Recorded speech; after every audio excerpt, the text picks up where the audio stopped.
Hello, ladies and gentlemen. Welcome back to the RTK channel.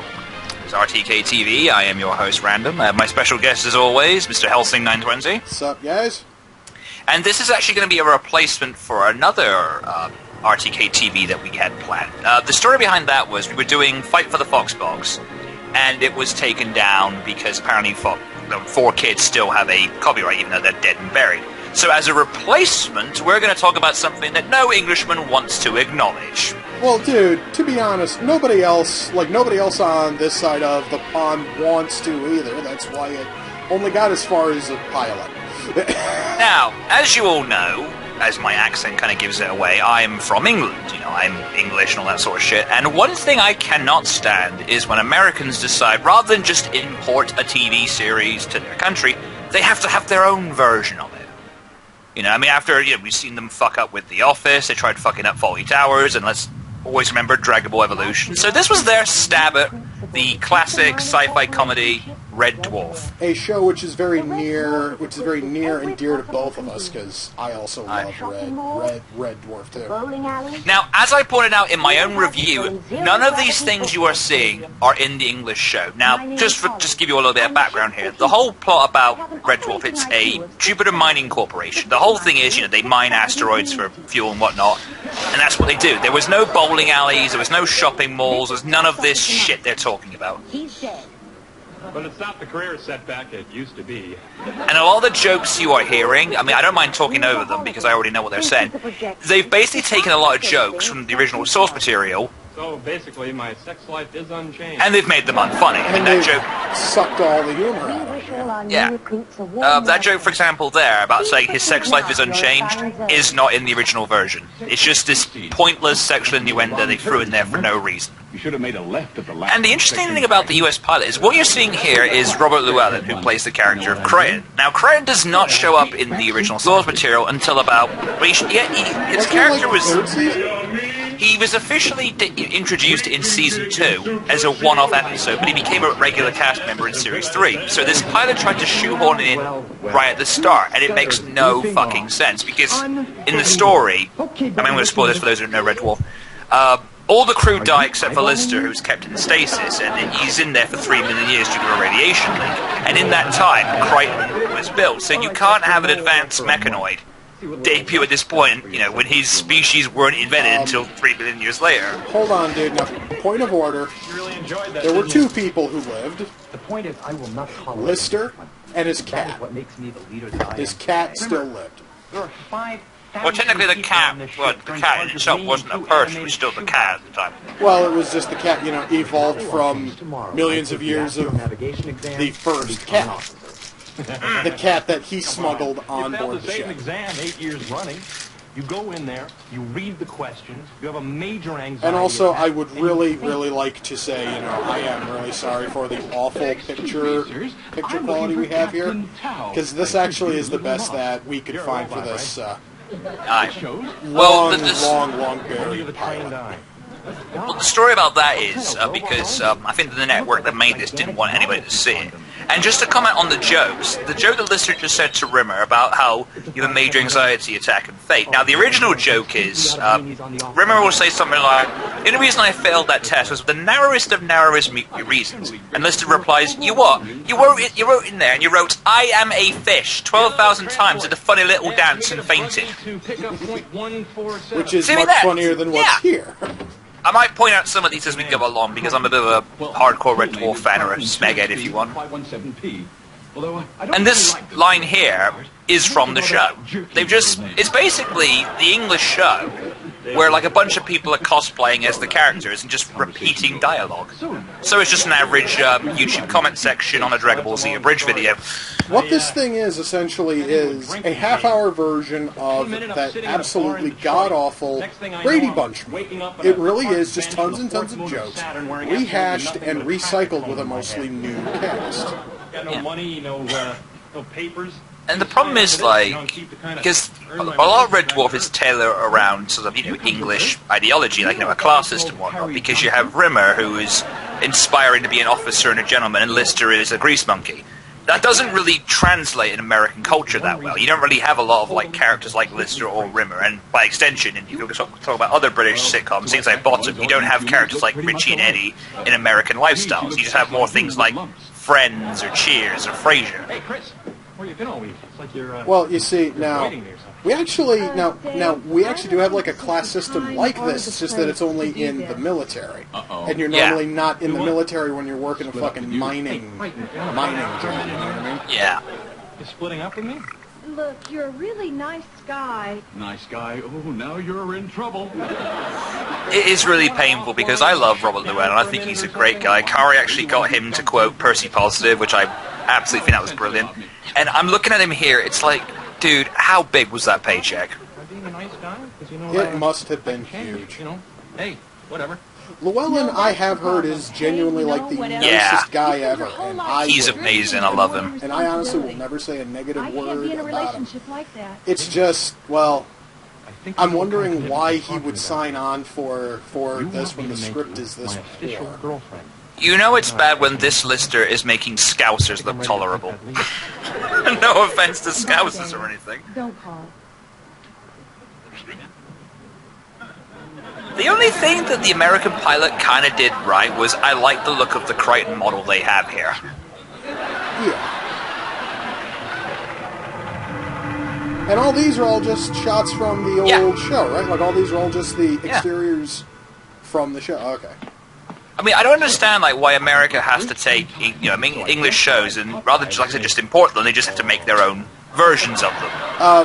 Well, I really guess that the best answer that I can give you is that really a lot of people over here are just turned off by odd accents, I guess. Oh, yeah? Which honestly, though, is why we have to deal with a bastardized version of The Office and a shitty version of Sherlock, and, you know, they have tried like three, maybe four times to fucking give us a version of Faulty Towers, which, god damn it, you are never going to be like Faulty fucking Towers, please stop trying. Yeah, I also heard that they took Thunderbirds years ago and they redubbed it with an American cast. God, and I'm like, yes. what was the point of that? Dude, we seriously have to find those. We have to find God. I mean, that I may not... half-hour fucking Thunderbird show just because, oh my god. I mean, I consider myself a fan, if you want to go there with that, and it's like, what the fuck are you doing? And dude, I swear to God, dude, and the plot fucking to that is a couple of fucking like teenage hackers are living on board, and they are living on board. They're living on board Thunderbird 5 as it's fucking as it's just sort of fucking like orbiting Earth, and they basically are telling the Tracys about any kind of evil doings which are going on. That'd be like if someone took this commentary and they dubbed me out and replaced me with like an American guy, They eat cats on Titan. you know? Oh yeah. So all of a sudden, like, my audio disappears, and we're back here. My name's Bradley from Texas. Under a heat lamp. Oh, now look at that! That fucking cat is cute. Really don't think Sad thing is that cat's probably dead now. Let's see. This thing was made in 1992. Oh, definitely, dude, because it's been over 20 years. Jesus fuck, it's been over 20 years. And The engineering exam, please. oh, here we go. Here's a problem I have. Oh, start warming up your lips, bucko. You're gonna be kissing a lot of this. Now, can I have the floor for a minute? I'll see Go you ahead, when you dude. come too. Now, in the original show, Rimmer in himself, played by Chris Barry, who's a brilliant fucking actor, he did come off a little camp at times, but he was never, like, so far in the closet he was bumming Mr. Tumnus in Narnia. You know, it's just, like, you can't take, that's a Frankie Boyle quote, I admit. I love you it, can't take these characters and you're like, oh, they're a little bit quirky, they're a little bit off the wall. That does not translate it to, let's make them camp or gay. I mean, what the fuck, America? Well, you see, now they didn't make him gay. They just made him incredibly flamingly camp. I mean, Yeah. That's like if they took Harry Potter and they made Ron. It's like, oh, well, this Ron character, he looks a bit shifty. Let's make him a homosexual. You know, that'd be funny. well, I Didn't have a mean, cat. that What would happen if I gave it to you? might make some level of sense if you dig around deep enough in the Harry Potter mythos. Well, with all due respect, Captain, what's in it for the cat? Now, the problem with that conversation there's a funny joke where in the original, it's basically the same as the original conversation where Lister asks the captain, like, what would happen to the cat? And the captain says, you know, I'll have it cut up and run tests on it. And Lister jokingly says back, would you put it back together when you'd finished? Where's the cat?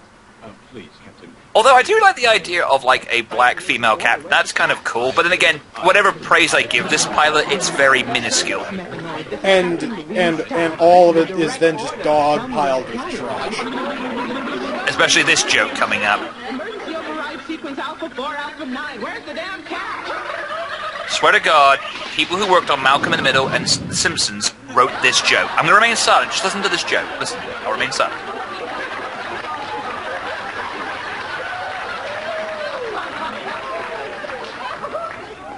You know, in certain countries, that's considered a delicacy. Over 15 people wrote this. Repaired. And that was their best foot forward. Wait a second here. Are you telling me that this 30-minute pilot's written by 15 fucking people? Yeah, including the original. 15 smegging people wrote this. I mean, from what there's a whole documentary called Dwarfing USA, and I'm going to send you a copy of it in a bit. They basically, I think it's Doug Miller's basically talking about his time working on it, where him and Rob Grant were sitting in a room full of people in suits, people who worked on The Simpsons, worked on Malcolm in the Middle, worked on Cheers, things like that, and it was the most painful thing you'll ever see. Animation. See, like X-rays can't penetrate lead, time can't penetrate a stasis field. To you, time won't exist. And again, this is just dialogue lifted from the original version, but there's Right no directly love from or the emotion. pilot. Yeah. It's like now- somebody is reading the I'm sorry if I'm not telling a lot of jokes, because I have nothing but contempt for this pilot. And do you remember what I find really funny? Is we Go on. right now are 11 minutes and 30 seconds in. And if I'm not mistaken, in the actual pilot of the real Red Dwarf show, wasn't he actually like tossed, like into the stasis field within like the first 6 minutes, so that way the rest of it was build up for him, wandering around a dead empty It's been a ship? while since I've watched it, but the original premise was he was caught smuggling a cat on board the ship, and that's against the ship, the rules. So he was given two choices: either hand over the cat, and that'd be the end of it, or he'd be put in suspended animation till the end of the trip semester, and he'd be docked 6 months' wages. He chose not to give up the cat, and therefore he's, as you can see, been put in suspended animation. The reason why he's in there for 3 million years is because Rimmer was asked to fix the drive plate, but since he had nobody helping him, it caused a radiation leak, killing the entire crew. It was the late 80s. I mean, that's why it sounds kind of strange. Well, I mean, it still kind of makes sense, though. I mean, in a like sci-fi-ish kind of a way, Yeah. in a sci-fi comedy sort of way, it totally works. Which I think, honestly, is sort of why we have no problem with watching shows such as, like, Red Dwarf or Star Trek, because you can look at the dumber moments and go, you know what, it still sort of works. Hi, Dave. I think you better come And the up problem with to this is there's a brilliant bit between Craig Charles, who plays the original Lister, and Norman Lovett, where Norman's trying to explain to him that they're dead. Everybody's There was an dead. accident, Dave. And this one's just not doing that. It's The entire crew was subjected It's like, to a everybody's lethal dead, dose of Valium Dave. food. Is everyone okay? No, they are all dead. Everybody's dead, Dave. Well, That's what lethal means. it's like the problem is like they just say it the once, but they haven't grasped why the original joke was so funny. Is because he kept asking again and again, and Holly had to keep telling him in different That ways. particular pilot. And in the end, he's like, "Wait, are you trying to tell me everybody's dead?" Yeah, see, and it fucking works in the old series because they actually knew about timing. Everyone. Oh yeah. But then again, this is where I'm probably get the unpopular vote here. But let's face it, Americans don't do comedy that well. I just feel like England has usually got a better grasp of comedy because American At times, comedy. yes. I found that American comedy, that it's just punchline, punchline, punchline, catchphrase, catchphrase, catchphrase. Where in the UK, it's setup, delivery, punchline, applause. Now, I honestly am going to say one I've thing. just been on my own so long. She honestly makes a pretty good Holly, and that is probably because I'm a little bit biased because I'm a huge fan of Frasier, and I know that she worked on that after she worked on this, but it kind of works. Oh, here we go. I'm going to do the original joke in a second. Just under 3 million years.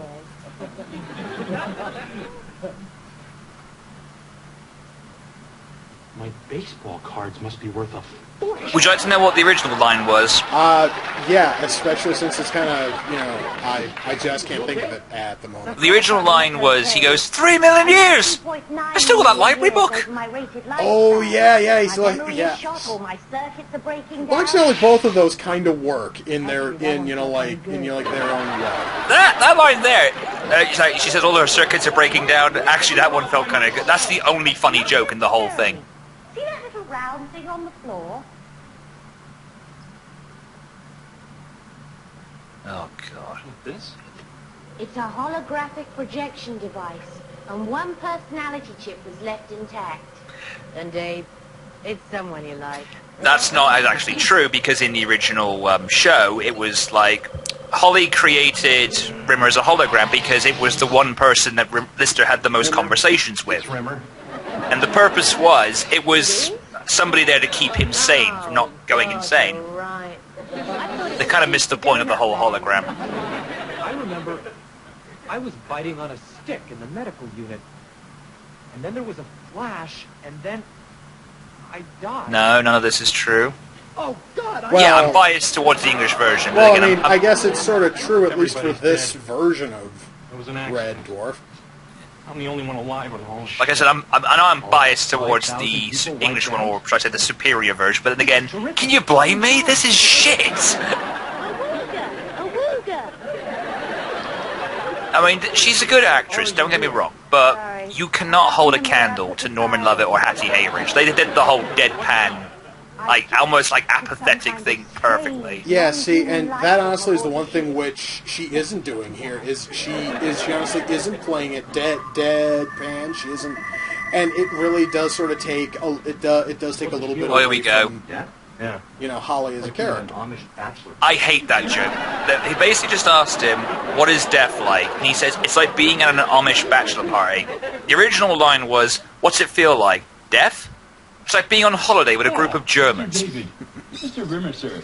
Good to see Now, you. which one's funnier, Amish or Germans? Well, dude, naturally, the Germans, but then again, that goes because, well, whenever I hear Germans, I always think of that episode You've of been Faulty stuck here Towers, and it just makes me 3 million smile. years? What have you been doing? Well, I've been reading that fire exit sign over there.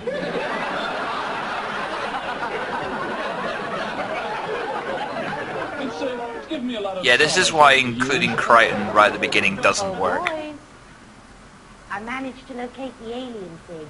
It's waiting for you in the cargo hold. cargo hold. That's where I hid the cat. And in the original version, the cat survived because it was stored in the air ducts. Yeah, I know I'm not being really jokey, and I'm just kind of being very critical of this, but like I said, it's just... Red Dwarf is something that I hold really dear. It's one of my favorite shows. And this pilot is just genuinely shit. I mean, I honestly have tried to watch it prior, like prior to doing this, Oh dear. and it's pretty bad. Oh, yeah. It's like America, stick to what you do best, making terrible beers and invading in other countries. Now, mind you now, you guys honestly can all fucking go out and watch this.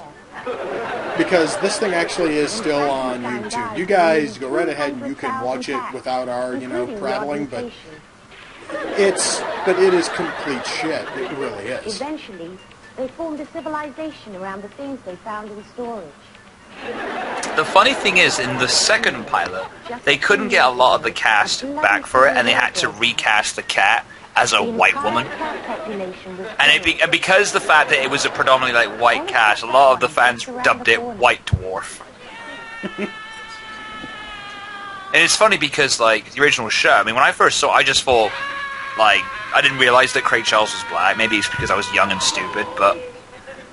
Oh, God. That's not bad. Oh, this is, I forget his name. Hinton Battle. Not sure who that is off the top of my head. Even he admitted that the UK actor, Danny John Jules, was the better guy. Oh, yeah, well, dude, I mean, you seriously cannot top Jules as the cat. He is the fucking cat. You can't... Oh, yeah. It seriously, dude, it seriously would be like casting anybody else as Crichton. You just can't. Yeah. Well, to be fair, when Crichton first appeared, it was a different guy. It was David Ross. This string is mine. And he came back later on in the series as Talkie Toaster. This box. Talkie Toaster, I still think, was better in the first season when he sounded like Josh. We don't want to hurt you. We don't want your string. I saved your Eat your toast, for I am George! whole existence is due to me. Thanks. I like how the only jokes we're laughing at are the ones we're saying to each other. Oh, yeah. Well, yeah. This is mine. This is mine. This is The problem with this guy, I mean, it's not a knock on him. I mean, they're all just trying their best with the shitty script that's been given to them. But it's like, you can't hold a candle to the original cast. It's why I say that, you know, America should stop trying to do their own versions of English shows.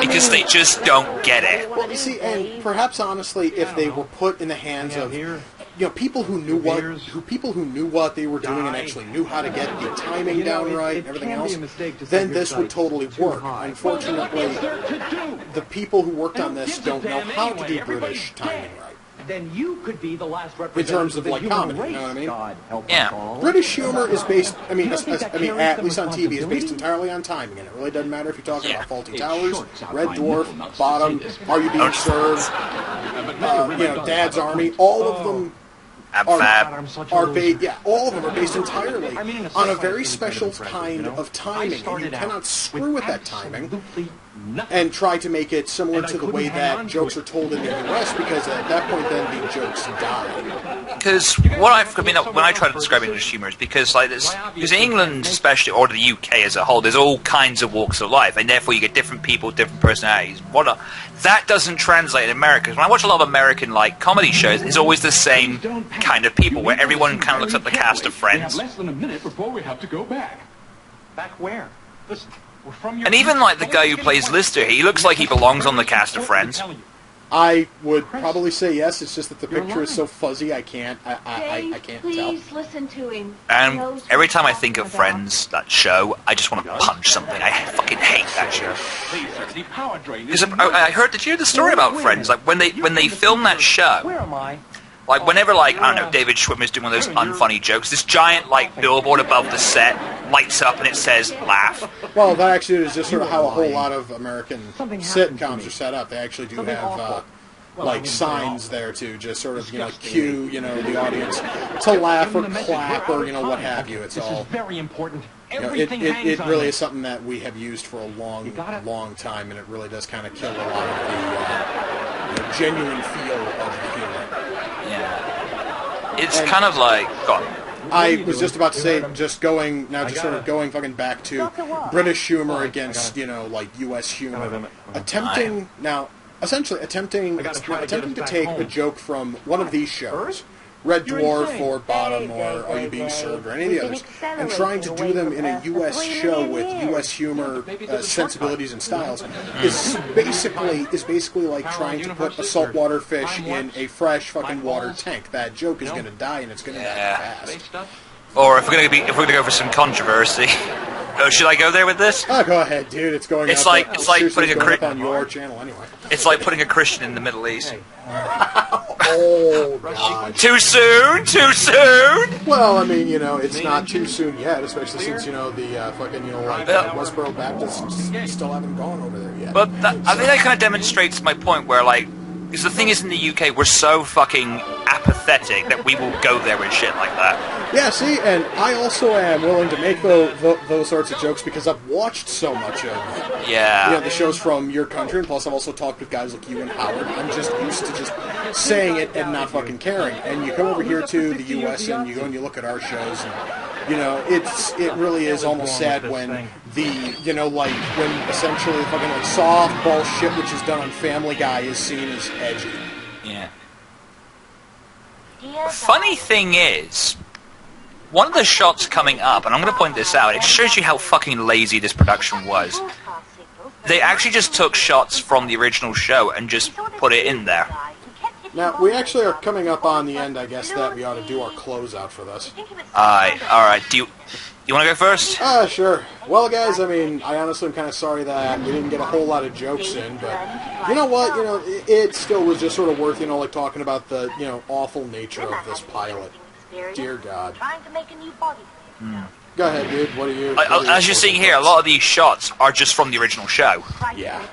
Like, even right here, there's a shot coming up there. You see Craig Charles in the background.